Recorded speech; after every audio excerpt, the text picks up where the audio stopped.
m'appelle Béatrice Matteau. Je suis en thèse, en dernière année de thèse, que j'effectue au CEA de Saclay sous la direction de Marie-Hélène Ledu au laboratoire de biologie structurale et radiobiologie. Et donc cette thèse, elle porte sur l'étude structurale de la protéine rapin qui est au niveau des télomères, qui sont aux extrémités des chromosomes.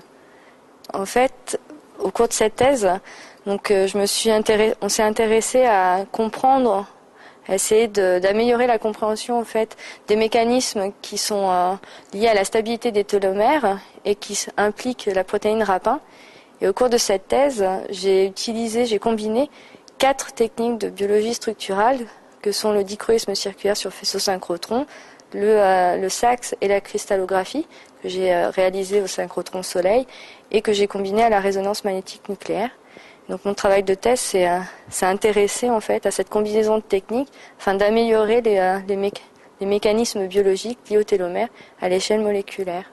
Cette année, le prix Nobel de médecine a été accordé à Elizabeth Blackburn, qui a eu le prix Nobel pour ses travaux sur la télomérase. Et donc c'est une enzyme qui allonge les télomères. Et mon travail de thèse s'inscrit justement dans cette actualité, puisque la protéine rapin, en fait, elle régule l'élongation. Elle participe à la régulation de l'élongation des télomères.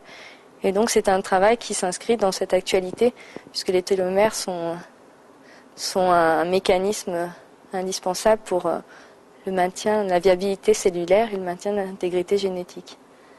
En fait, au cours de ma thèse, j'ai découvert, parce que je viens de la chimie, donc j'ai découvert la biologie structurale et ses méthodes de biophysique, et notamment le synchrotron à Soleil. Et j'aimerais beaucoup continuer justement dans cette voie de coupler les méthodes, combiner ces méthodes à haute et basse résolution, au synchrotron et aussi la résonance magnétique nucléaire, afin justement d'améliorer la compréhension de mécanismes biologiques. Parce que je pense que c'est très important, ça apporte des informations qui sont nécessaires et indispensables pour mieux comprendre les mécanismes. Et donc c'est dans cette voie que j'aimerais continuer plus tard.